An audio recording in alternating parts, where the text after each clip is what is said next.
get rid I've of been the known S to be now? Al. They call He's me gonna be Al. Al. They call me Al. Hold on. Last name Sirchia. Sirchia. Chico Yeah. answers Just Sriracha. think of Sir, Sir? and the Chia Pet. Chia. Sir, and I'm the so Chia Pet. sorry. I think I just Did you hit just my whack your dad in the head? Oh my God! I hope that was on the show because that's a classic. That's Oh classic, my right? gosh! It's right there. Okay. I'm sorry. Are we Okay. good? Yes. All right, here we go. I'll do the 30-second countdown and we'll Okay. go right back. All right. Sounds good.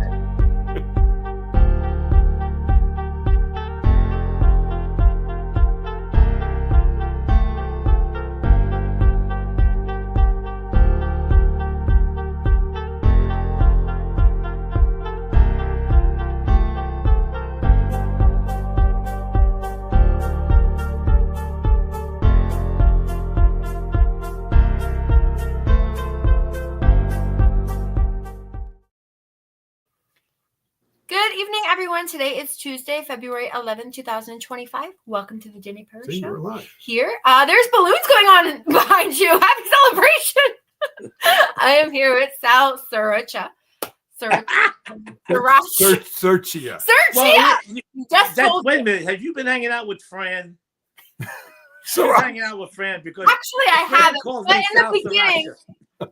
in the beginning, before I was announcing you off air, I went over with my dad, and he said not Sriracha, Sirchia or Sirchia. Okay. Yeah, just got. Well, you might whack him again, but just think of Sir and the Chia Pet. Sirchia. Pow. Ooh, sorry, Oh my Dad. gosh. Yeah, the beginning I accidentally, knocked my dad down, so I apologize, but everything's fine with that. I don't know where it is. Just showed it on my page. It's not anywhere. It's right now. I You can't can find it. All right. So I am so excited to have you today. First of all, thank you very much for being here. Very excited to have you. Everybody knows you as the mayor of rock and roll all around the world. So we greatly appreciate your time with your busy schedule and being all over the world today. So thank you again. Yeah. All right, Sal, let's get started a little bit because obviously we all want to know where that name came from, especially with being the mayor of rock and roll. But obviously we have to get to know more about your career beforehand. So I wanted to know if you can tell me a little bit about when you first got in the music scene when you were younger. How I first started playing as a musician? So first where it kind of felt like it was more inspiration to you and you took it professional, and then yes, as opposed to that being a musician. Well, it really is because my brother, Tony, 6 years older than me.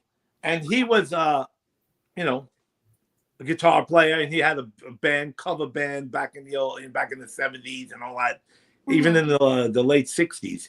And, he's 6 years older than me. Now it doesn't show that much, but back then it was a big difference. So he was always a guitar player, and we were living in Queens at the time in Ozone Park. Richmond Hill. Fran knows that. She's watching. Fran lived on 111th Street. Don't hit that. Pow! There she's laughing. There she goes. Fran's hanging out. Yes. What is she saying there, Fran? Hot sauce. Yes. Sriracha. Is that what that stuff is called? Sriracha? Yeah. Don't feel bad. I've had it worse. I've had Sal Socrates. I had Sal Sergio. Everything. But it's okay. It's a hard name to say. But that's why I always tell everybody Sir and the Chia Pet. The Chia Pet. Yeah. So anyway, get back to that. My brother, we moved to Ozone Park, and my brother was playing guitar. I told the story like 20 million times. And my brother was playing guitar in our little room there. And the next door neighbor, John, and a few other friends, were playing loud so you could hear it right outside. And they said, "Hey, Sal, who's playing that guitar?" And I look out the window. I said, "It's my brother Tony." "Oh my God, I can't believe it! Like, he sounds great." And John next door happened to be a drummer. His name was John Burrow. Okay. Old friends, long. I'm going back like 1976. I wasn't born yet. Continue. You weren't born. No. No, you were probably born like 2015. 1997. Good guess. Oh, okay. I'm a little bit older than. Yeah, it's okay. I thought you were only like 18 years old. I'm sorry. No, but you look just like your dad. You guys are splitting image. So John Burrow said, "I play drums." What is Fran saying now? She graduated high school, and I quit. I dropped out. When did I drop out? I stopped going to school at 14 years old. Okay. Oh, wow. Okay. I just stopped. I couldn't take it no more. But anyway, my brother was playing, and John says, "Hey, I play drums," So on Sunday, they started hanging out in the backyard, and my brother would play guitar, and John would play drums. They were jamming. So I was like, "Oh man, this looks like so much fun." So I told my brother, "What could I play to join in?" He said, "Why don't you learn how to play the bass?" Oh, I said, okay. I never played the bass. I never played guitar, but I never had a lesson. And I just put up a video the other day of me with my ukulele saying, I have never had a lesson on guitar, never lesson on bass. I play keyboard, I play drums, I sing, I write songs, I produce them. Just like your dad. He writes 400 of them a week. I only do one song a year. I don't know. He's gifted with some kind of magic, because I don't never met anybody who writes 300 songs a month. So he's my more first. like a week. Yeah, I got you. Yeah. But so they started jamming. So I said, I worked at a restaurant washing dishes, and I saved like $150. And I went to Alberto's music store. My friend Alberto, that I know since the 60s. Alberto's a great guy. He's a good friend of mine. And I went to his store, and for $150, I was able to buy a little bass amp and a Univox bass. So, and like I said, I never had any lessons. So my brother showed me a few things, like a couple of notes. And he'd show me like the three notes, like A to G, the F, the boom, the chord. Boom, boom, boom, boom, boom, boom. Like the Stray Cats made millions of dollars with those chords, with the Stray Cat strut. So I should have did that before them. But anyway, so I started jamming with them every Sunday. And from playing, I was, the kids would come from the neighborhood and sit outside and watch us. And, this is cool. The girls would come around. And I was like, yeah, baby. So I said, this is cool. So I started making, and before you knew it, I just got good at it without even, no lessons, or just from playing all the time, Get the guitar out, show it. Oh, Jesus, they're all over there. Look, here, friend, here you go. There you go. We're gonna give you a couple of guitars. Everybody's gonna find out you're married now. Can you see the guitars? Right above is my wedding picture. You could close up on that if you want, friend. But don't be jealous. Don't be jealous. What happens? We're having a great show already, So that's basically how that started for me. And then my friend Frank DePerry, who also lived down the block, he played guitar, and he started jamming with us. Okay. So before you know it, we were a band. We're doing cover songs, and we started writing a few originals in there. Okay. So then we started getting gigs, playing block parties and parties like Sweet 16 parties, and Friend is Laughing. Before you know it, and just started. That's how it all started. That's really how the music just started. With the industry, when you first kind of were all coming out, as well as like friends and, more in the scene for Tommy and your neighbor. Mm-hmm. Yeah. So with the neighbor, was that then, like, obviously I know being in the band and stuff was maybe for fun at first, but then did you start taking it more professional after that? I guess after more gigs and screaming girls? Yes. Exactly how it happened. Very true. Yeah. So in the beginning, when you guys were together, like a band or a cover band, what was your name? Oh man, we used to call ourselves Sweat, like sweat. SWEAT, Sweat. And why? Because we would be jamming in the backyard. It would be like 90 degrees, and we're playing. The sweat is pouring off of us. And John Burr would be on the drums. He's so sweaty and greasy and disgusting looking, and our hairs were all greasy. So we said, what should we call ourselves? And John Burr said, how about Sweat? Ooh. And I guess it's after that, right? I can see his face right now. It's a true story. So funny. He goes, ooh, we should call ourselves Sweat. That's perfect. And we would sweat for a while. And then later in the industry for you guys, did you guys continue being a band? Like, was this something later down the line you started with, or did you do different things solo, more into no. I never did. So I did solo after the band broke up, and back in like 1995, I went out and played some gigs. But for a long time, I was me. The original lineup was me, my brother Tony, John Burrow, and Frank DePerry. And we started like jamming in the yard, which started doing a few gigs and playing parties, this and that, writing originals. And then Frank DePerry, I never thought of this stuff, but Frank DePerry, the guitar player, goes, "Hey, we got some good songs. Why don't we start sending them to record companies?" I said, "Record? Yeah, really? I mean, what do you mean?" You know, it was like, and that's what we started doing. So I went completely crazy. I was like, now I wanted to be a rock star, and that was it. You know, no stop. I'm sure you opened a can of worms that you couldn't close. Very well put. Absolutely. That's definitely I couldn't close it. That's till this day. I stay excited, you know. I'm 64. I'm just as excited as I am now as I was, you know, when I was 15 doing this stuff. So a whole different world, though. Well, later down the line, when you were still playing with them and doing different things as well as a band, were you also doing anything else on the side for yourself with your career? Because I know you also did a lot of acting too, but that might have been more in the industry. Well, acting, you know, I didn't start getting into acting until I was 40 years old. Okay, so you just did okay, so mid older. Right.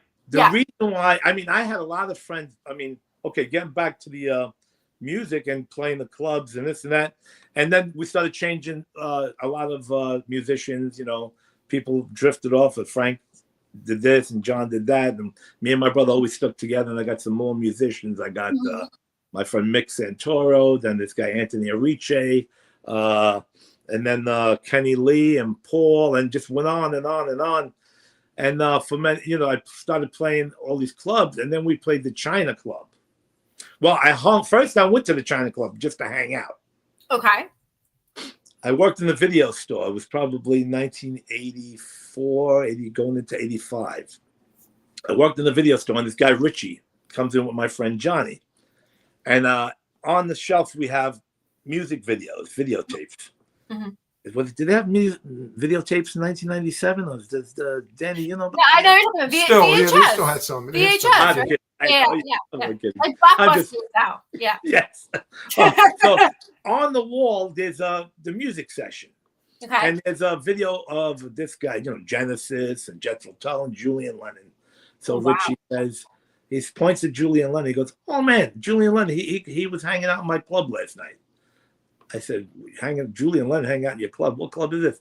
He said, "Oh, they just opened. It's called the China Club on West 75th and Broadway in Manhattan, right next door to the Beacon Theater." So I said, "Julian Lennon hang out?" He goes, "Oh yeah, so many people come in there. You won't believe it." He goes, "They just opened the other like a week or two ago." I said, "Well, I got to check this out." So it was wintertime, and I know a lot of people are probably watching this. They're going to laugh because I always tell the same story, and I do this dramatic snowstorm story. And my friend Anthony said, "Do you always have to say that same story?" That you're on different shows, you got to tell the stories, right? Yeah. So I told Richie, I said, it was wintertime, with snowing, I said, "Richie, if Julian Lennon comes tonight to the club, call me. I don't care what time it is, right?" Okay. So it's like 1:00 in the morning, and I'm hanging out with my mom watching TV. And it's like, I guess he's not going to call me. It's 1:00 in the morning, and it's a snow blizzard. I put on my pajamas. So I sit on the couch, watch TV. My phone's ringing. Okay. And the house phone. We didn't have cell phones in those days. There's no such thing. So I pick up the phone. I hear a lot of noise. "Sal, it's me, Richie. I put you on the guest list. Julian Lennon just came in with a bunch of people at the China Club." I said, "Oh, Jesus." I said, "Oh, boy." I said, okay. I hung up. I thought about it. I said, "I got to go and check this out." Because, you know, before that, for many years, I never really went to Manhattan. I mean, I played at CBGB's a bunch of times. I played at other places, but I didn't hang out in the city. Okay. So I said, I've been looking for a place where I could network, you know, meet people and be around the right people. Especially in New York, yeah. Right, exactly. So I didn't even know how to get there. So I said to my mom, I started getting dressed. My mom says, "Oh, where you going?" I said, "Mom, I'm going to go to a club. John Lennon from the Beatles' son is hanging out." "Come on, really?" Somebody gave me the thumbs up. Must be Paul. So I said, "Yeah, John Lennon's son from the Beatles. I got to go and meet him." She goes, "Oh, all right, be careful." So I had a piece of junk little car. Okay. I start. Now I'm going to drive from Queens to Manhattan in a blizzard with a car that keeps stalling out on me. Oh no. Okay. But I had to go. Yes. And I didn't know where I was going. So I said, I know how to get to the Midtown Tunnel. So let me just do that. Okay. So I'm driving. The snow's coming down. The flakes are the size of cornflakes, like this big. Cornflakes. Right? So I drive and then I get to the city and I don't know where to go. Okay. So I pull up next to a taxi cab by the red light. I said, "Excuse me, where is West 75th and Broadway?" "Oh, down. Let's go down that way." I'm driving. I get a little closer. I said, "Excuse me, where is West 75th and Broadway?" The cab driver, "Follow me. I'll be passing there any minute. Follow me." Okay. "Thanks, brother." So I'm following him, and as I'm behind him, we're getting close. So he does one of these things, with his hand out the window, like, "You're here. Okay. Yeah. So I look and I see the Beacon Theater, and I see West 75th and Broadway, right? So I wave at him. I find a spot. Now, you got to remember, I left my house. I must have been about 1. I didn't get there till about 2:30 in the morning because I was lost. Snowstorm. Yeah. And I walk into the club. I said, "Hi, my name is Sal Sirchia. I'm on the guest list." "Yes, go right on there. Your name's there." I walk in. The club is packed, and I'm in shock because wait. One I didn't know question: this. Are you still in pajamas? No, not in my pajamas. Yeah, you never said you changed out of your pajamas. So No, I didn't know I did change. Yeah, I was telling my mom I was getting dressed. She goes, "Whoa, where you going?" Okay. But I guess I didn't go in my pajamas. I should have, Okay. because I would have been more noticed that way. So anyway, I walk in. It's 2:30 in the morning, and I said, "What the hell is going on?" I never knew this existed.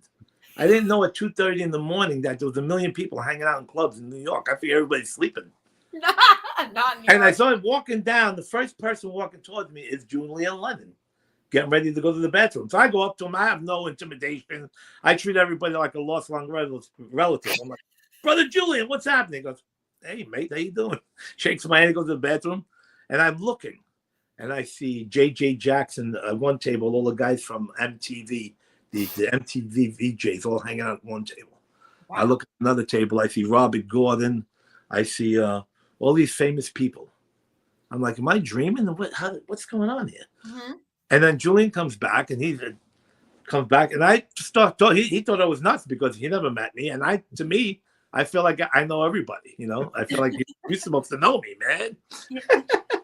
So I even said, I went up to the table. I said, "You guys mind if I join you at your table?" They're looking at me like, "This guy crazy? Who is this guy?" But I sat down anyway. Okay. And I started talking to them and meeting Carlos Alomar was there and Carmine Rojas. These are all Carlos Alomar played with David Bowie throughout his whole career, guitar player. Carmine Rojas played with Julian Lennon, and now he's playing with Joe Bonamassa right now. So all these kind of people that I was just meeting, Billy Squire, Bobby Chenard. I said, okay, this is what I have to do every day now. So my friend Richie put me on the guest list every night. Mm-hmm. And it was not a night I missed. I even went there with 104 fever. I would not miss a night. Oh my God. So I'm sitting there half dead on the couch, and I'm talking to Brooke Shields and Julian Lennon and Billy Squire and this one and that one, Joe Turner. And I couldn't miss it. I felt like I was going to miss out on something. So I started hanging out there every night until I became one of the regulars and part of the whole clique. And understood everyone. Yeah. Yeah. And now everybody knew me. And I got a gig there. I became friends with the people who do the booking. Yep. And they gave me a gig the first month of it opening, and we played there. And I promoted the hell out of it, and we had a packed house. That's awesome. Good. So that put us on the map. Okay. And right after that, we got a gig at the Limelight. There was no bands that ever played at the Limelight at the time. Okay. And we got a gig there and brought over like 2,000 invitations came through the door because I got all the promoters in New York involved. Susan Bruce, Wolfgang, all these New York promoters. Yeah. They have the invitation. They put their initial on it, or they punch a hole in it. Yeah. Or a seal. They get $1 for each one that comes through the door. So they all did that, and I would go out there too. In those days, you had the record stores, Virgin Records, Yes. the Revolver Records, all the records. So you would take all the invitations and put it in their hallways, walk around and throw them in the doorways of all the buildings. And when we got to the sound check, we did sound check at Limelight, and a little while before the show. Well, they didn't put us on until 2 a.m, but we were supposed to go on earlier. So I look out the window. There's a line for like 3 blocks down. I said, that can't be us. What happened was the Limelight never did bands before at the time. Okay. Only DJ music, dancing. So they took a chance with us. Okay. And they were so successful, 2,000 invitations came through the door. It was also complimentary. Usually you pay to get in. So we had the invitations that complimentary for 2 with this invitation. So you had anybody in the world who just, let's go check this out. It's free. So the line was, and that after that night playing the Limelight, the next day, every club in New York City was calling me. Kenny's Castaways, the Bitter End, the Red Den, Club Nirvana, because they said, who's this band that brought in 2,000 people? Yeah. So now I had to try to keep that reputation going because was that hard to do? Huh? Was that hard to do shortly after, or was it easier? It was a little hard to do because I had to go out there every night and promote like crazy. Like, you see how I promoted your show? Yes, thank you very much. I greatly appreciate it. And I would, if it was, different like the old days, I would be out there by foot doing all that. Please. You just put a billboard up in New York. Listen to the show. I'd be all over Manhattan. Come check out the Dani Perro show. Yeah, come check out the Dani Perro show. Hey, I would do that every night. Thank you. That's very sweet. Yeah. It was crazy. But that's what made us so popular. We ended up being the 3rd highest drawing band in New York City back in the 80s and 90s. Awesome. That's incredible. Because of that. That's really nice. Because of me. So with that being said, is that where the nickname of the Mayor of Rock and Roll came from? I'll tell you how that happened. Mm-hmm. All right, Please. Mayor of Story Rock and Roll. time. Huh? I said story time. I love it. Fun. Yes. Yeah. The Mayor of Rock and Roll came on many years later. That came like 1992. The Mayor of Rock and Roll. My friend Kenny, who ended up being my guitar player, he met his wife, who he's married to now. But back then we didn't know who she was. She was into, writing. She had like an article in this music magazine or paper. I forgot what it was called, Paradise Extra. Okay. And she wrote this article saying, I think I sent it to you guys. She said, I met the Mayor of Rock and Roll. He preaches and talks like, I forgot what it said, but I sent it to you guys. I know you have it. Yes, I have the newspaper article. Yes, I have that. You want to read some of it on the show? I can. Yeah, give me 1 second. Let me pull it up. Go ahead. This was written by Sam Lee, Kenny Lee's wife. At the time, it wasn't his wife. They didn't even know it. They just met at the time. All right. So I'm going to read it, okay? It says, I met the Mayor of Rock and Roll. He knows everyone. His guest list at the China Club is as big as the Manhattan phone book.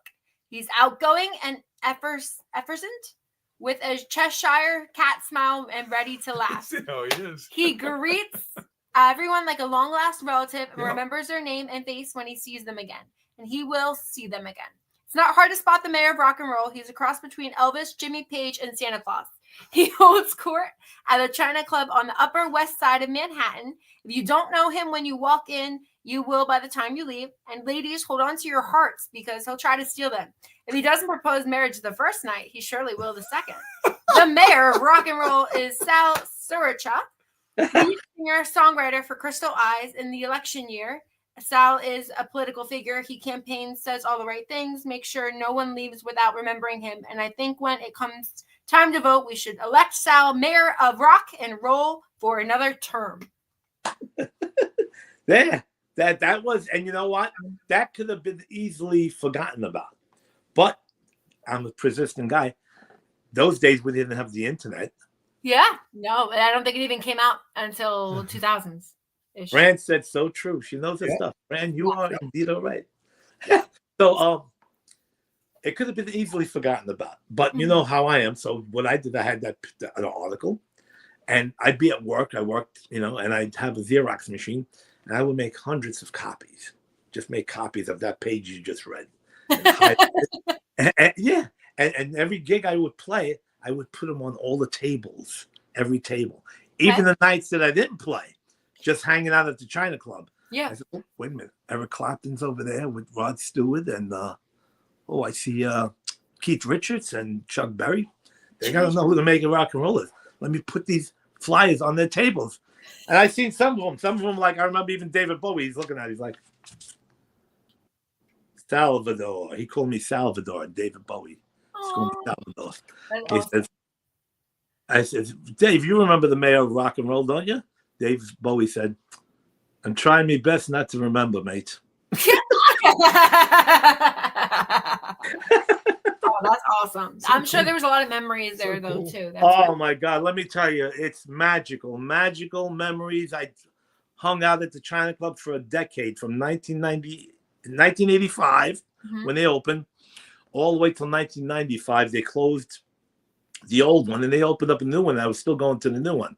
But the early one was, like, incredible. I mean, it was just such perfect timing. I mean, any day of the week, Danny, you go in there, and as soon as you walk in, you see Sheena Easton sitting over there, and Howard Stern sitting over there, Eddie Murphy and his friends all over there, Sylvester Stallone, Brooke Shields. It was insane.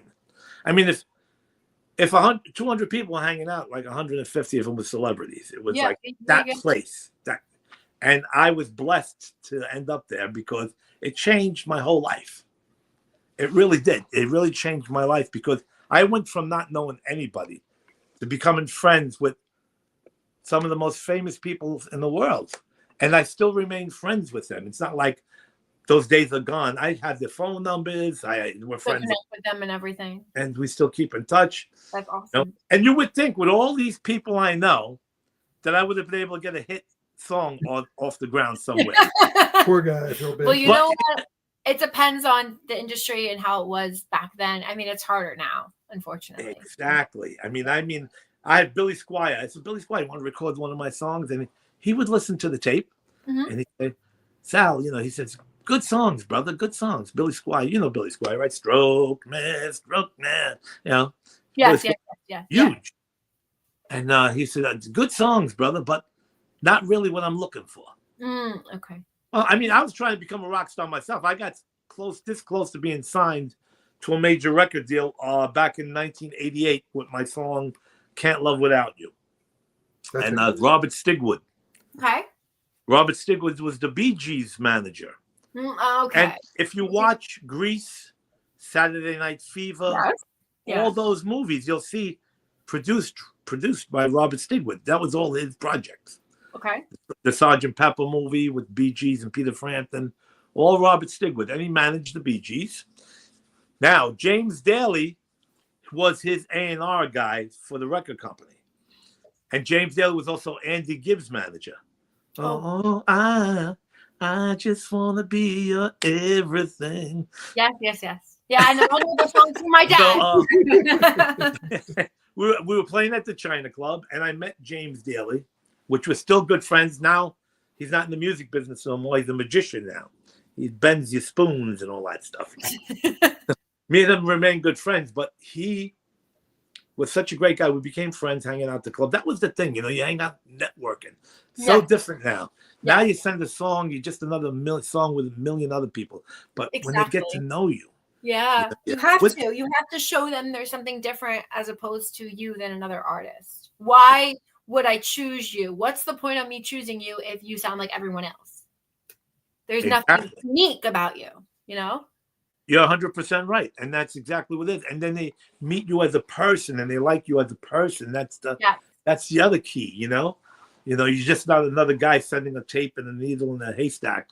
You're, you know, a friend now. Yeah, exactly. You know? And you feel more welcome in the, you know, coming to China Club and everything. Like in the beginning, and I'm sure it still wasn't even awkward for you when you first went because you probably were just mind blown of how many celebrities were around you.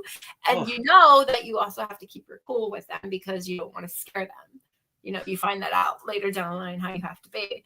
but then you Right. obviously create a bond with them, right? And I think that's pretty cool in the industry, because having a bond with a celebrity or anyone up in the scene is really big, as well as like you can help promote them in whatever they're going to be, whether it's like a new album or a new movie or anything like that.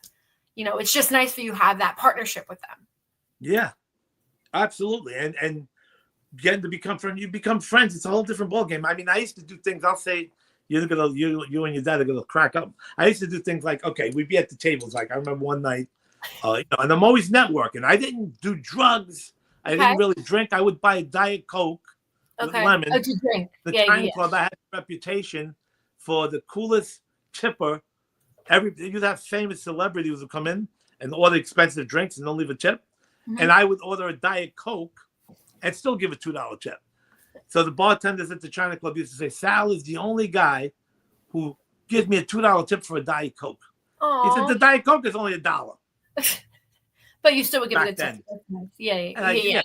I figured they're working, you know. So anyway, we're friends. You know, there's so many great guys as bartenders. Yeah. So getting back to that, I played the China Club and I met James Daly. And we kind of became friends. We started talking. He goes, you guys are great. I like you. You sounded good. Oh, thank you. He says, I'm James Daly from RSO Records. I'm Andy Gibbs' manager. What is Fran saying? Damn, really dropping the names. Well, I mean, you know, I know them all. You know? It's just not a name dropping. It's people I know. And people you know, It's promoting them. It's good to drop names because, you know, and if I would never talk like this if none of this was true, because especially these days on the internet, oh my God, they'd be like, who's this guy Sal? Billy Swallow? I don't know Sal. Who's Sal? You'd get disqualified or cut. Forget about it. I become the Mamaluke of the year. So James Daly, we became friends, and he gave me his card, and I told him, I said, listen, I'm trying to get a record contract. He goes, come to my office whenever you can. So he gave me his card. I called him. I put together a cassette. So I bring him a tape. He's listening to it. There was a couple of songs on there. One of them was Can't Love Without You and a bunch of other ones. So he said, pretty good stuff. He goes, you got anything else? I said, well, I can go home and write some more songs, and I'll be back in a week or two. He goes, do that. So I go home. I record a couple of songs on my 4-track or whatever. I had a little 4-track. I still have one in the closet. So I recorded another song called I Need Some Time. I need some time to spend with you. You know, nice song. Me and my friend Kenny would record it. So I go back to the record company with that song, but I said, let me throw Can't Love Without You on there again, which was on the first tape. Okay. You know? So he's playing the tape, and Can't Love Without You starts again right after that song. Friends, Can't Love Without, sing it. Can't love without you. I seen you there with someone new. He was holding you tight all night. Fran, baby. Jeez, Fran likes to listen to me sing. Aww. I'm going to come to your house then and sing your Bella. I'm going to sing Fran an Italian song. I'll say, Fran. Hello, the mezzamare. C'è la luna mezzamare, mamma mia, mamma d'estate. Figlia mia, cosa dare, mamma mia, ci pensi tu. Se ci porti il fricciaiolo, il drain, la bomba, manatene. I wish I want to learn this. Her grandmother, my mom used to sing that too. Well, that's your regular traditional. I wrote some Italian. Yeah. My sister sang something in the back. I think she knows it too. So my mom used to sing it. Yeah. Your mom? My mother. My dad's mom, Gloria. Oh yeah. She's, of course. I mean, that's a traditional Italian song. Yeah. But you go back to your grandma, probably knows this one. This was an old Sicilian song. It goes, Il primo bicchiere di vino che hai bevuto in vita mia, l'ho bevuto Maria, alla tua salute. That's the grandmother days. Okay. My dad is shaking his head. Yeah, my grandma would know that. Yeah. Oh. Okay. So getting back to James Daly. Yeah. He's played the tape. He heard the new song, and I threw Can't Love Without You on there again. So all of a sudden, he's listening. He goes, oh, this is a cover song, right? Who he still Can't Love Without You was a cover song. No, it's your song. Yeah, I said, no, that's my song. He said, yeah, but how do I know this song? I said, because I had it on the tape 2 weeks ago. And he went like this. He goes, oh boy. He goes, you mean to tell me I heard this song 2 weeks ago and I really remember it like it was a cover? He said, that's the sign of a hit song. Okay, good. That's what he said. I said, ooh. I said, oh boy, here we go. Okay. I think I lit up a spark there. He goes, that's the sign of a great song. He goes, I have to talk to Robert Stigwood about this. So he came to see us live again, and he told Robert Stigwood, he said, Sal, I have this friend Sal. He has this song called Can't Love Without You, and it's definitely a hit, James said. Robert Stigwood said to him, well, if you believe in this kid Sal and you think the song is great, let's sign him. I was like, oh boy. James Daly said, I think Robert Stigwood wants to sign you guys to RSO Records. I called my brother, and we were like, oh my God, is this really happening? You know, I think we even opened a bottle of champagne that night. And then what happened was RSO Records supposedly invested millions of dollars in old records to re-release them. Okay. And it didn't do well. So they lost all these millions of dollars, and the record company folded in the process of wanting to sign me. That's so sad. So sad. Yes, so close. But I think sometimes everything is meant to be. They still did movies. They didn't do the record label no more because that label was big. You remember the Little Red Pig? You know, you look at Grease or Andy Gibb or the Bee Gees, the Red Pig says RSO. Oh, you remember that label? Yeah. You can look it up. RSO Records. I'm sure. I don't know. I'm looking at that. I see Jesus. I don't know if I remember. Yeah. Jesus Santiago. My man. Hi, everyone. He said, what's up, brother Jesus? Yeah. Yeah. He's the best. Yeah, he's very sweet. And so that ended there. So with one time I went to the office after that happened, and I'm talking to James Daly, and we were like bummed out about the whole thing. And somebody's playing piano in the next room, and I go in the next room, and who was Meryl Streep? Oh was my God! Piano, practicing for a part in the movie she was going to do. Was this Mamma Mia? Oh no, this is back in the day. Never mind. So Mamma Mia. Yeah, this was 1988. Okay. Yeah. So I don't remember what movie it was. Okay. So that ended with that. That's the end of that. And we just kept playing and playing, and many things. We had more opportunities a few times. I mean, I had no intimidation by anybody. I would call up Ahmet Erdogan. He was the founder of Atlantic Records. Brother Ahmet, how you doing, brother? I said, listen, you got to come see my gig. How am we going to make $1 million together if you don't come see me and give me a record deal? All right, so all right, where you playing? Okay. I'm going to be at the China Club this Saturday night. All right, I'll send somebody to come and see you. I'll see what we can do here. So I would tell the band, hey, we got somebody from Atlantic going to come see us. Mm-hmm. Of course, they came see us and they weren't happy. We had bad sound. Something happened. Technical difficulties. Yeah. And we had switched guitar players. So it wasn't the same guitar player. So I didn't play the same as what they heard.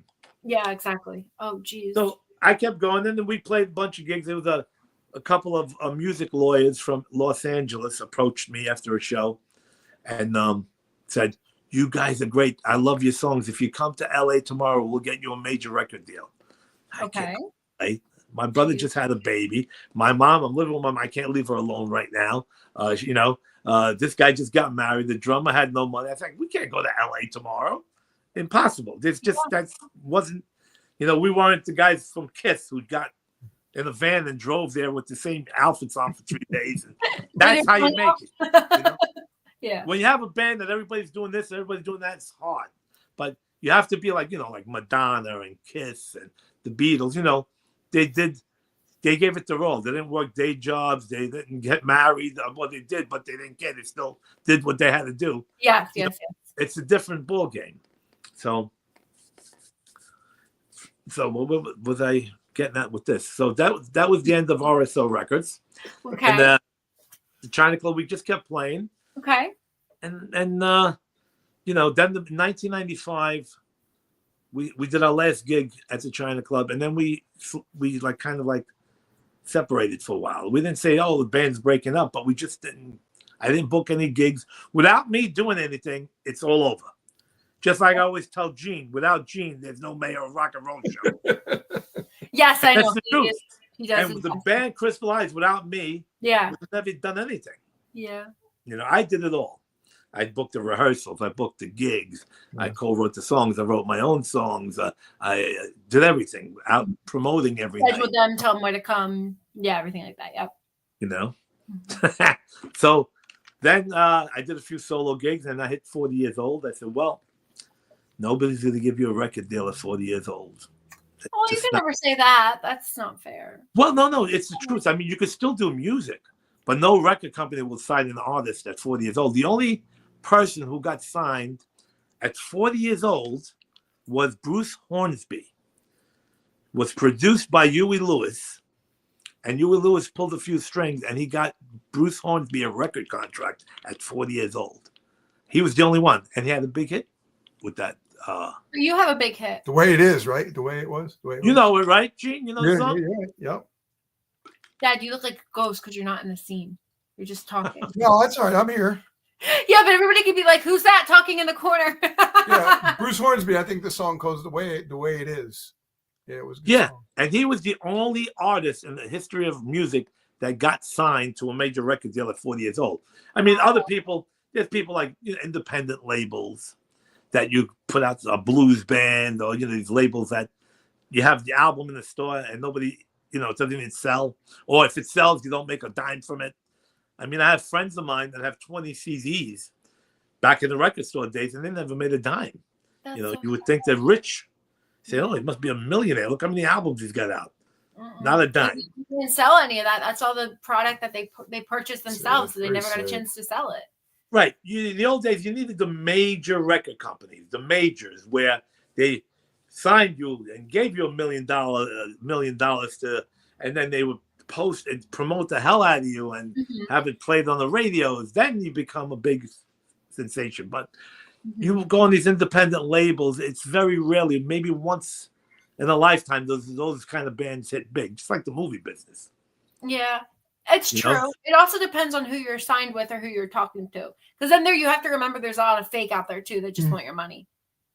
That's right. That's right. 100%. And that sucks because that wasn't huge back then. Or I'm sorry, like in the beginning. It just became worse when everybody was trying to look into the same thing. Music, film, acting, modeling, everything. There's fakes everywhere. No, it's so true. And I mean, it's like, even the movie business, you get the hundreds and hundreds of people make these really good horror movies. Yes. And then you'll get somebody out of nowhere comes up like, remember the Blair Witch Project? Mm-hmm.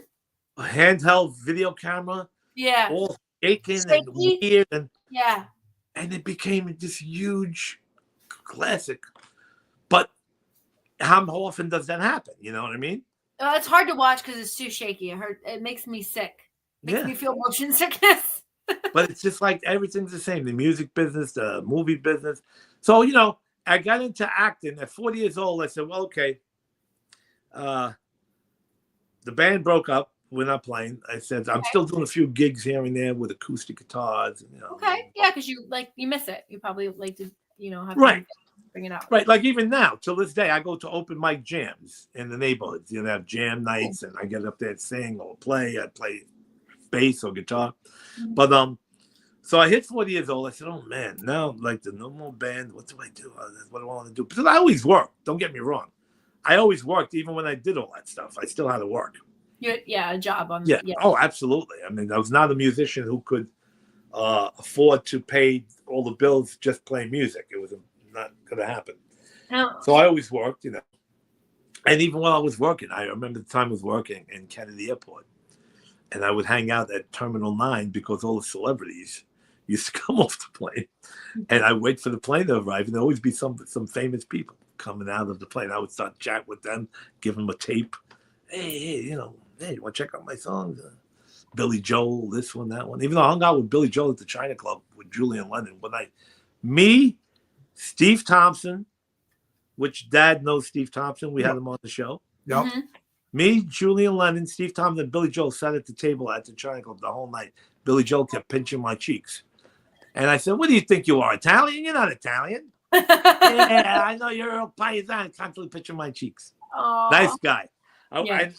I wish I could get in contact with him. Maybe I got to tell Steve to have Billy Joel record one of my Christmas songs. Oh, that would be cool. That would be. I got to do something. You have a lot going on. Yeah. You never know. But I got into acting at 40 years old. Now, with acting for yourself, because that was something that you were looking, later down the line to try or be a part of, was that ever hard for you to do as opposed to auditions? Because I know with being a musician, you sometimes had to audition for different things, but you're auditioning differently. Like you have to memorize a monologue or a script. You can't really sing a song and then, book something right away. So do you feel like, was that hard for you? Are you easy at memorizing? No, actually, it came very natural to me. Definitely, Fran said. It very natural. Well, me and my brother, as kids, we were always into movie projectors, and we had the 8mm cameras, and I would love. Remember the Easy Movie Show projector, Canon's Easy Movie Show projector, and the Give a Show projector with the slides. So I was always into films and stuff like that, and I always grew up making home movies, joking around. So I was not afraid to go in front of the camera at all. I mean, I used to tell, they used to get mad at me. I used to be on Oz on HBO. And I would say to the director, where's the camera? They say, Sal, don't worry about it. No, I got to worry about the camera. Why? Because wherever the camera is, that's where I'm supposed to be. I love that. That's actually very, very real, yeah. So I saw in the Village Voice, looking at Village Voice, a Cheney talent, looking for extras, bit parts, commercials. I said, let me give him a call. So I call up, hi, my name is Sal Sirchia, and I talk to this guy, Trevor. He says, why don't you come down tomorrow and come and see me? I said, okay. So I go there in Manhattan. I go upstairs. And I always thought actors, in the beginning, even if you're an actor, I thought you made millions of dollars. I never knew just you could do like acting and still make like a regular salary, like a regular job. I always thought they were all making millions. Just like music, I always thought they were making millions. Yeah, they don't tell you that right away. Yeah. So I go up there, and he gives me a piece of paper to read. And hey, read this, he says. It was something I remember. Something about this I'm going back year 2000, and I'm reading the paper, and it says Cleansol Cleaning cleans your toilet to sparkling clean. So I'm like, hey, I didn't get all dramatic or anything. Cleansol cleans your bathroom and does wonderful, sparkling, shining, whatever it was. On your toilet. Oh, you're very good, he told me. He goes, you're a natural. He goes, what are you doing tomorrow? I said, nothing. Why? He goes, do you have black shoes? I said, yes. He said, I'm going to put you on the show Oz on HBO as an extra. Wow. I said, okay, what the heck is Oz? I never heard of it at the time. It was I didn't know it was a prison drama. So he goes, you're going to play a paramedic. So I get there, and I was like, it's like a set, but it's like, it's a set, but it's a fake prison. Yeah. Right on 14th Street and 9th Avenue in Manhattan, the same building where they do the cooking channel. True, friend said, true love. Wait, Sal, what cooking channel? Like for Cooks in America is? No, when we were in that building, what's the name? The girl looked like Marie Osmond. What was the name again? Marie. Ray. Rachel Ray. Rachel Ray. Okay. Rachel Ray was in there. Hi, Christopher, my man. You know Christopher? Oh yeah, baby. He's a good friend of mine. Me and Christopher go back a long way. Even before he met you. I'm kidding. So anyway, I lost myself. What was I talking about? Acting, actually. And it's really funny what Chris just said. He said you're such a character, and I love it. That's what I love about it. It brings me back to the acting, what we were talking about, where obviously you became such a natural, right? So we were talking about Oz, and you were on the set. Right. So I get to Oz, and they put me in my paramedic wardrobe. So all of a sudden, they put me right alongside of Ali Sheedy. Wow. You know Ali Sheedy? Yeah. Yes. From Good Breakfast Club and all those movies? Yes. Yeah. So Ali Sheedy That's and why I Roger looked over Reed. and I was like, what did he say? Yeah. But I mean, half the names you said, you're just. Yeah, Ali Sheedy and Roger Reeves. He was the English actor. He's done a lot of stuff. So they did it. We did a scene where he was on the stretcher, and I was one of the paramedics, and I'm pulling the thing, and Ali Sheedy's right alongside, running with me. She says, "Hang in there," you know. And Ali Sheedy, and I'm joking around with her and all that. So that got all cut out. I got called back, not because of me or anything. It just they didn't use the scene. Yeah. So I got called back by Sheeny Casting, and they said, "There's Tara." She said, "Sal, we need you to do Oz again, but this time you're coming back as one of the Italians, and you're going to be one of the regular Italian inmates from now on." I said, "Oh my goodness, I'm going to be on the show as a regular all the time." That's awesome. Like a full-time job from April till June. Yeah. Like, do I want to do this? Of course. I said, Exposure. 4:00 in the morning. Oof. Be in Jersey by 7. No, at the time, the first season 4 was at the building where Rachel Ray was, 14th Street, 9th Avenue. So we used to go on the second floor. I did half of season 4. That's when I started. Mm-hmm. And then they called me back for season 5, but they lost the lease on that building. So we ended up in New Jersey. Oh, okay. So right over the Bayonne Bridge, Bayonne, New Jersey. You know Bayonne? Yeah. We were set in Bayonne. And, now I worked from Monday through Friday, every day, from April to June on Oz, season 5. That's awesome. Everywhere. And it's like every day, more different big name actors every day getting killed off and bringing in more new ones and this and that. That's how I became very good friends with Peter Criss, the drummer from Kiss, the original drummer, because he was on there. And John, Tom G. Waits, that was on our show last week with Dad,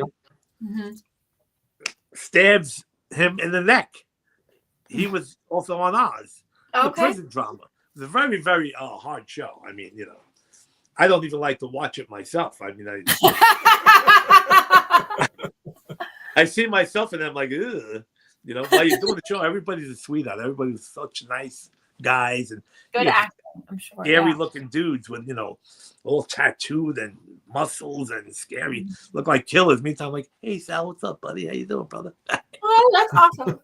and it was a great show. So I ended up doing season 5, and then they called me back for season 6. I became like, I say to myself many times, Oz started in 1997, and I say if I would have ended up on that show from the beginning, I probably would have been one that had a lead role because I was working my way into that. Yeah. Okay. Roger Reed. Yeah. You were regular. Yeah. Yeah. But they ended season 6, and the show was still very popular. But Tom Fontana didn't want to continue. He wanted to end it while it was still hot. He didn't want it to get boring. Yeah. It was still a big show. It was the Sopranos and Oz. We were together. Both shows back to back. And then from there, I like that. I've been watching that show with Chris as well. So recently, started getting into it. Sopranos.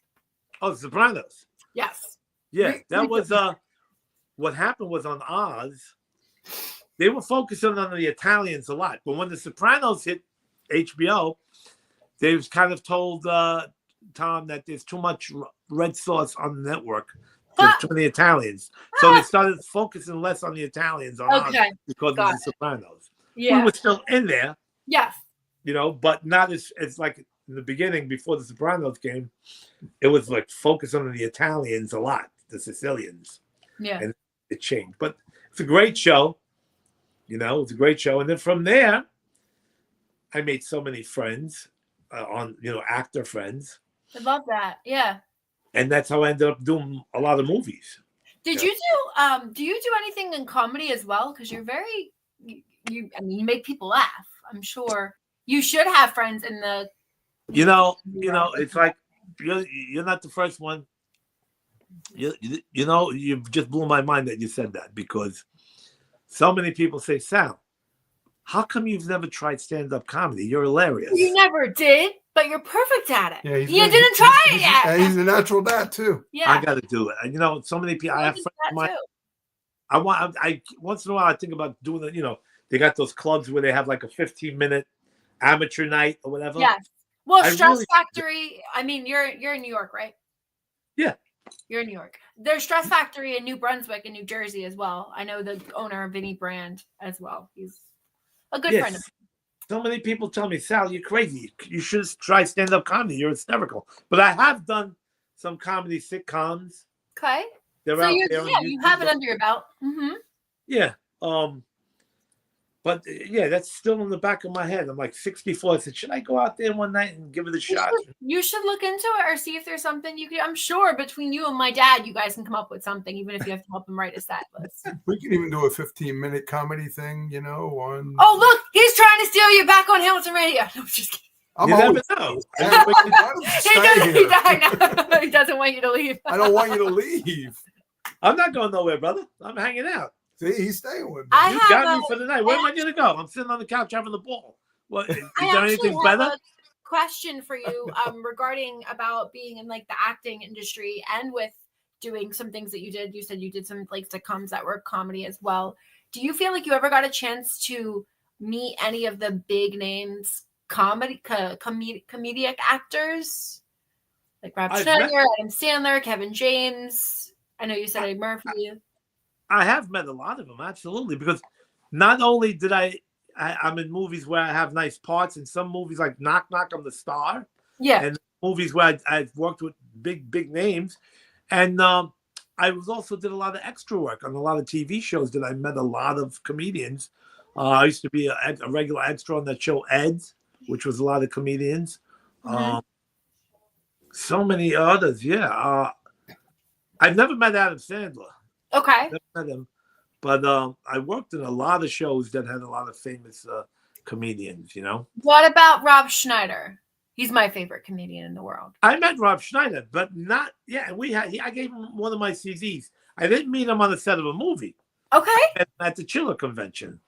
Okay. Wait, when does he come to the Chiller convention? No, I'm serious. I will watch.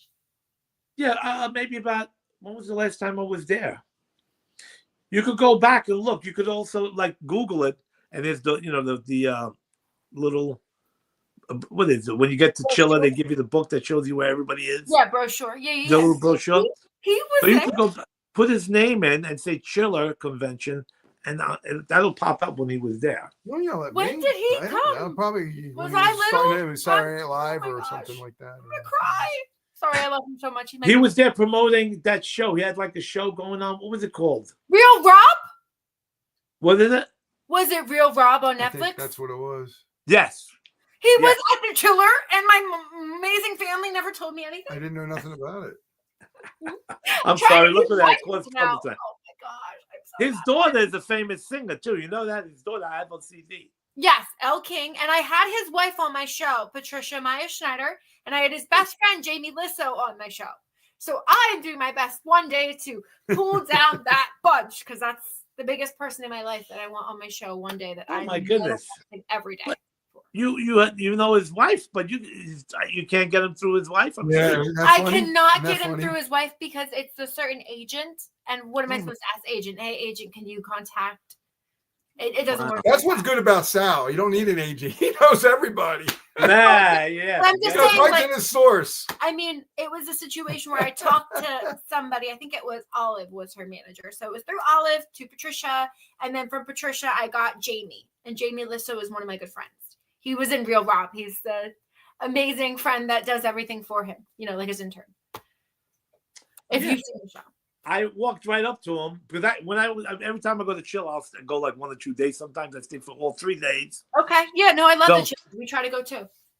Right. Yeah. And the good, the smart thing to do is like you say, if you go for like 3 days, that's how you become friends. Just like going to the China Club. Yeah. If you just go 1 day and you meet them, they forget about you. I know, but I don't. But if you stay there for 3 days, especially me, like you say, I make sure nobody forgets the thing you were reading. Yep. They remember me, and I don't make sure they don't forget who I am. So even at Chiller was a whole new world of networking for me. which made a lot of connections. I mean, I've gotten some of my songs in horror movies, a lot of horror movies. My friend Glenn Baisley movies. Matter of fact, I have to have Glenn on the show. Fear of the Dark, The Tenement, Sins of the Father.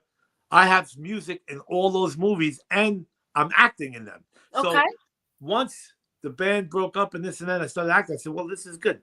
Now I'm going to use this in a different way.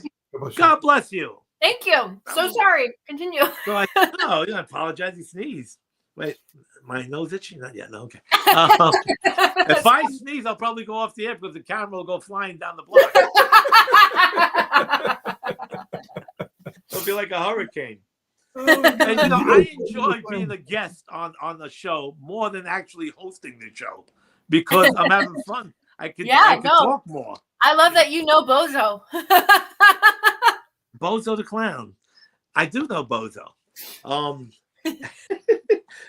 So I said to myself, well, okay, now I'm not going to try to get a record contract in the band. So what do I do now? I'm going to act and I'm going to get my songs in the movies. There you go. While I'm acting, which I did. Okay. Coalition, I wrote 2 Sicilian songs, and it was great because I'm in the movie theater and watching myself on the big screen with Chuck Zito and Frank Vincent, my Sicilian song playing in the background while I'm acting. That's awesome. Now, how great is this? So sometimes I think, the whole thing with Robert Sigwood maybe wasn't meant to be. Everything's for a reason. I truly believe that. And it was not meant for me to be a rock star and be away for 6 months out of the year. Well, my parents know this too. It happens randomly in my show where I feel like I have a sixth sense and I see you looking more into comedy for stand-up. I do. I actually do. I mean, when you got the time, couch, he's good. Hey, but he could do gigs too. Yeah. He doesn't He's have a to good tour. father. He takes care of his kids. Correct. He's He doesn't like have me. to tour technically now, but just build your fan base still who follows you from your musician career, and just say you became, you want to just try it out and see what happens. But I definitely see you. And maybe because of your show tonight, maybe spark something because. From talking to you about this, and you guys are telling me this, I feel like I'm going to definitely try this. I have so many friends. You never know. I have a friend friends of mine that do it all the time. That's what they do. Yeah. And I keep saying to myself, I should give it a shot. You can always tap into and see. You can always tap into your stories that you met and people, the funny stories, and people love to hear that. Man, let me tell you, you're going to write a book too, right? I want to write a book so bad. Oh, that's like one of the things I want to do so bad because, I love the book. And then, in the middle of the book, you got like 20 pages or 10 pages of old pictures of celebrities. I have hundreds and hundreds and hundreds of pictures. Ideas of pictures. Yeah. So I would love to have that, those stories and tell the stories from the day I was born up to the China Club days. What is Fran saying? Chris Roach will be on our show. Oh, yeah, Chris Roach. That's right. I just did a comedy with him, Christopher, and who's Kevin? Yeah, from Kevin Can't Wait. I just did recently, and I gave Fran a DVD called Jiggle the Handle. It's a comedy. Okay. And Brian Christopher Roach is the main character. Him and my friend Christina James Walker, and I play a mafia guy. So I got to make the clip because I'm funny as hell. They told me, Sal, your clip is one of the funniest scenes on the show because I'm in the bathroom. They love that. Yeah. Taking a dump on the show. And I'm sitting there. That's comedy. And then what's his name? Christopher comes in with that smelly thing, I said, oh, what the hell are you doing with that shit? He goes, you got to jiggle a handle. It stinks in the eye. I said, jiggle your ass. I'm jiggling the handle. Yeah, it's right on. It's right. I got to send you guys that. That's funny. I do want to see that. I want to see that skit.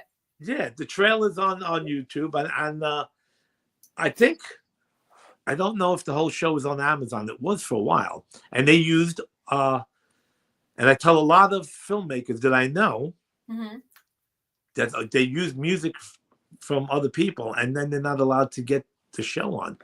So originally, all the music was from different places. Yeah. So they redid the whole thing, and I let them use all my music. Oh, okay. And now he was allowed to put it on Amazon Prime. Okay. Because a lot of people make independent films and they use a Led Zeppelin song or a Beatles. They have to be careful. They have to pay for their royalties. Right.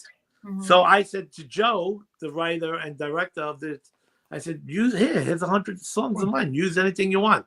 So the whole Jiggle and Handle from beginning to end is basically my music. Yeah. I think that's incredible, though. But like I said, I'll definitely see that maybe somewhat down your career path. Just think about it. You never know what's going to happen. You never know. Just got to keep doing it every day, Just do it every day. But you're very natural at it, so I don't think you'd have a problem. Honestly, I swear, if you just mention it as like a show or like an upcoming artist or like something, you do sell probably tickets as quicker as like you promoting it. Oh, thank you. Definitely. Yeah, no, you're probably right. I mean, it's just a matter of getting that right gig, and it's with anything, the right movie, the right job. John Travolta once said, I worked with John Travolta in The Taking of Pelham 1, 2, 3. Mm-hmm. And he said, it's all about the right movie. I mean, he was untouchable. He did that Welcome Back, Kotter, and then Saturday Night Fever. Boom. Then Grease. Boom. Then Urban Cowboy. Boom. Yep. And then there was a while there where his career was like quiet. He was doing all these independent movies that were going straight to video and straight to DVD. Yeah. And then Pulp Fiction, boom, back to the top again. And Hairspray. So, Hairspray. And all. I had a lot of friends of mine that were in Hairspray. My friend, John Travolta's best friend, Nick Loren, who is also his stunt double. Nick Loren. Oh, I got Nick Loren on my show. We got to put Nick Loren on the show. There you go. That's good. It reminds you of some of the people that you want to have. Good. Yeah, because that's the get. Not too long ago. We love the Hairspray movie. So. Yeah. And he said to me, he said it's all about the right movie, and it's just like a song. Yeah. There's so many great songs out there, but some of them hit and some of them don't. Yeah. So movies is the same thing. You could be hot on fire for a while, and then all of a sudden, Incredible. Look, Sal, I have to say you are amazing and so much fun to talk to. Have him back again. Oh, thank you. We'll definitely have you back. I'm so sorry you only have an hour. Oh, you mean the time is up? We're actually over that, but that's completely fine too. I have the owner right here, so it doesn't matter how long we go. Yeah, and that's right. You got connections. She's got big connections. The safe and the free one, obviously. Yes. Oh, yeah. I'll be back on anytime you want. I mean, I got so many stories. We could do 20 shows, I tell Gina all the time. Well, tell her, Sal, real quick about you had your own show a couple of years ago. Let's talk about that real quick before we. The radio show. Yeah. That was me. I had that 10 years ago. That was 10 years ago. Okay. And I had a lot of, pretty big names. I had a lot of up and coming people, but it was fun, and I met a lot, I met a lot more people doing that and getting them on the show, on the radio show. And it was like just audio, not where you see each other. Yeah, of course. And they're all on YouTube. And a lot of the same people that were on my radio show I've used on the Mayor of Rock and Roll show. Okay, with Fran and my dad. Yeah. Fran, yeah. And like I said, without Gene, there's no show. Well, I love that you have the connections. You can also bring them in, and we can give them the opportunity to be on the show. Yeah, but I can't believe I did this whole show with you, and my hair looks terrible. Nothing to worry about. It doesn't. They're gonna be like, "Who is that guy?" Ew. No, I think you're entertaining everyone with the stories and stuff you had. So it's good. Incredible. Such a great show. Awesome. They're probably I don't know that much about this guy, but wow, he's got a million connections in the industry. Forget. No, I know. I didn't even make a dent of what we talked about of the people. Yeah. I remember one night playing at the China Club, and I was on the stage, and it was in the newspaper the next day. They didn't talk about us, but it was the night that we played. Yeah. But they talked about the night itself that had. I was on the stage playing, singing, and I see in the audience, I saw Howard Stern hanging out. Prince was sitting on a chair. Oh, wow. Prince, Mel Gibson, wow. Cher used to be there. Oh, Donald Trump was at a few of my. I played the China Club, and Donald Trump used to hang out there all the time. Oh, wow. Okay. Never known This was the 80s. I never knew he'd be the president now, right? Yeah. No. That's true. Very, very true. You never know. I used to bust his chops. I used to say, "Hey, Donald, you think you could loan me $1? Can you afford it?" And he will. If you would do that. I love it. No, that's incredible. Yeah, but that's the kind of people the China Club had. I mean, it's all the time. Eric Clapton, Rod Stewart. Oh God, I'll send you pictures. I have so many pictures. You guys got to check them out. I want to ask you: the China Club still around, or just what happened? No, they're gone. But there's a China Club page, but it's only for the regular members of the club. Yeah. So I constantly post on there all the time. I constantly post stuff on there. Nice. Well, thank you. We greatly appreciate that. Yeah. Oh, wait, we didn't give a shout out to Paul. Yeah, give a shout out to Paul. Any shout outs you have? Yeah. Paul's the one who made the poster, Danny. Paul's the one who made the poster for the show. And put the music on and stuff. Oh, okay. Shout out to Paul. Thank you very much for that, sir. Yeah. Oh man, almost. I'm glad I didn't forget. That would be terrible. No, I appreciate it. We don't do it on purpose, but we appreciate Paul very much. No, he's the best, and he's ahead of me all the time. He'll say, "So Sal, who's the next guest next week?" He's ready to make the post. I'm like, "Oh, geez, I didn't get nobody yet." Well, while you're here, we have a guest tomorrow night. Can you give a little idea who we're going to be? Yeah, tomorrow night we have Bella Del Martini on the show tomorrow night. What's her name? Bella Martini, an actress, fashion model. Okay. Yeah. Tomorrow. You just did fashion in New York real quick. I just did New York Fashion Week. I told you this past weekend. That was. That's that right. was a fun trip, Dad, and you know it. 3.5 hours to come home. 3.5 hours because of the snow to come home. 25 miles an hour on the highway. Oh, wow! 3.5 hours for an hour and a half trip. Were you in China? Were you in Chinatown? We were in Chinatown at the Spire Hall, which is the university. I walked for Style RX, which is a nonprofit of the Lucy Rose Foundation. We raised money for a man that had tubular myopathy. Basically, someone that's very nonverbal. I think maybe they can't walk that much. We were trying to help them get a certain type of ramp in their car, so it was easier for them to move around and everything. Nice. And we raised money for autism through the Lucy Rose Foundation. Oh, that's nice. So I walked through the spring line. Yeah. And Dad, I opened the shop. Yeah, what you did that on a Saturday, right? I did that on Saturday. Did you see? They dressed me as Audrey Hepburn. In the snow. I mean, your dad invited me to it. And if it wasn't that I was working, I would have loved to come. We know. It's not your fault. I appreciate you trying. I really do. It was such a fun event. Unfortunately, it was right on the Super Bowl the next day, but it was really fun to just be in New York and Chinatown. It was nice, cold in that city. I'm going to tell you, it was cold. I didn't find it that cold. It was cold. You were just, your adrenaline was up. You were just psyched up. There you go. That's what it was. I loved it so much. Yeah. Actually, right now we have Mary Matthews that's tuning in. She's one of the family members to Ariana who walked for Lucy Rouse Foundation as well. Mary Madness. So they modeled Style RX with me, part of the brand. Aw, and she said I did amazing. Thank you very much, Mary. Sweet. Very sweet. Yeah. So all right, Mary. Yeah, baby. Up a little bit like Audrey Hepburn for the style I wore, and put my hair up in a bun and everything. But it was really nice and fun to just be able to model again. I really do enjoy when I can. And New York Fashion Week is fun. Yeah. So I do model. Very true. I feel bad. I'm keeping you on the air too long now. Hey, the owner is right here. He is the one that's supposed to cut off the show, not me. Thank you very much. I look at it this way. If you have more to say, we got more time. So yeah. Whatever you want to do. I'm hanging out. I'm hanging loose like a long-haired goose. Who's that, Jason? Somebody. Jason. Here, you can put it up. What is it? Put it up. It's a comment. Somebody was just asking how to be on my show. Oh, how do you get on your show? Okay. Well, and Jason looks like he's ready to rock. Contact Christopher. He is the one that does all my social media and handling on the Dani Perro show. So just message us on the Dani Perro show and we'll get back to you. Yeah. See? The manager. Yes. He handles all the calls. My man, Brother Chris, is the manager. Oh, manager. Hey, paisa. Yeah. No, I was going to say thank you very much. I really do appreciate having you. It's incredible. Thank all you. the connections that we can all pull out.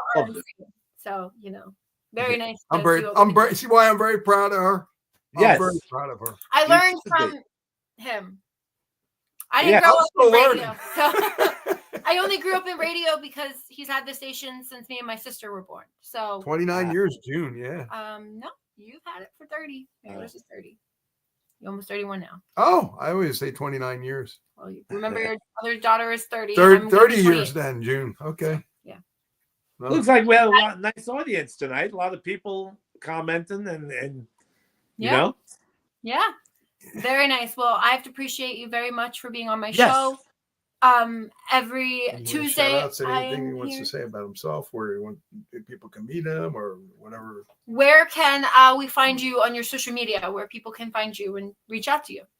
Oh well, of course on the Dani Perro show and and the G Perro show. And radio. I'm on Facebook. I'm on Instagram, TikTok. Oh, I think I'm also on Twitter, but I never really go to Twitter, but I'm on there. X now. Yeah. That Right, exactly. Yeah. I remember it showed up on my phone. I didn't even know what it was. I was ready to delete it. I didn't know what it was.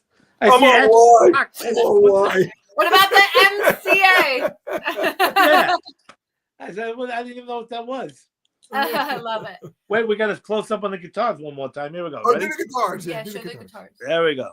Nice. Perfect. Yeah, baby. Really nice. We got the Paul McCartney bass, you see? Yeah. That's right in the middle, right? The bass one, yeah. Oh, I'm sorry. Were you looking there? I'll take he was looking at the guitars. That's right in the middle, I can see. Yeah. Awesome. Yeah. Oh, real quick, any of them guitars given to you by any of the personalities? No, let me tell you, I didn't buy. The only thing I bought was the bass, and I paid cheap for it because I traded in an old one. What did Fran say? All the other guitars, the acoustic guitar was my brother's, and he gave it to me. The one that's all psychedelic was my friend Frank's, and it looked like a piece of junk. And me and my friend Kenny took it all apart and painted it, made it all psychedelic. Oh, nice. And the other two black guitars were from my friend Paul and Frank DePerry as well. So not celebrities, but other musicians. But I got them. That's awesome. So many instruments that I didn't even have to pay for them. Well, that's beautiful. I'm glad that you have a lot and you were able to use them and within your your adventures and your creations and what you did. That's awesome. All right, so if you want, I'll let you guys go because I feel bad you're trying to get out of here and I keep talking like a mama. You are good. I want to say thank you very much for being on my show today, Sal. I had a blast having you. Oh, thank you for having me on. I had a wonderful time. It was fantastic. I'm so excited and I just can't hide it. I'm about to lose control and I think I like it. I'm so excited, yeah, and I just can't hide it. Tomorrow, I know. I want you. I think I met them too at the China Club. What were they? I forgot who they were. The Pointer Sisters. Yeah. I think I met them too. I also used to hang out with what's the name? Mercedes Moore. I don't want to say the name of the song, but I don't know if you remember that song. You remember the song? Push, push in the bush. I want to get down. Remember that song? Yeah. She was a friend of mine. She used to hang out at the club all the time. Mercedes Moore. Oh, wow. Yeah. I love it. That's a song. It's a song. What are you going to do, right? I mean, it's a song. It's real. Well, it was, yeah. Well, thank you again so much for being on the show. Make sure you guys tune in every Tuesday from 6:30 to 7:30 at night, p.m. Eastern Standard Time. And why are you have celebration behind you again? How did Paul do that? Paul does it all the time. Okay. Thank you, Paul. I don't know, but I know he does it on your show. How could he do it on her show? It's gone through your phone. I have no idea, honestly. It's through your phone, I think. He won't tell us how. Paul never tells you the reason. It's a secret. Thank you all so much. Have a great night. Okay, peace. Cheers.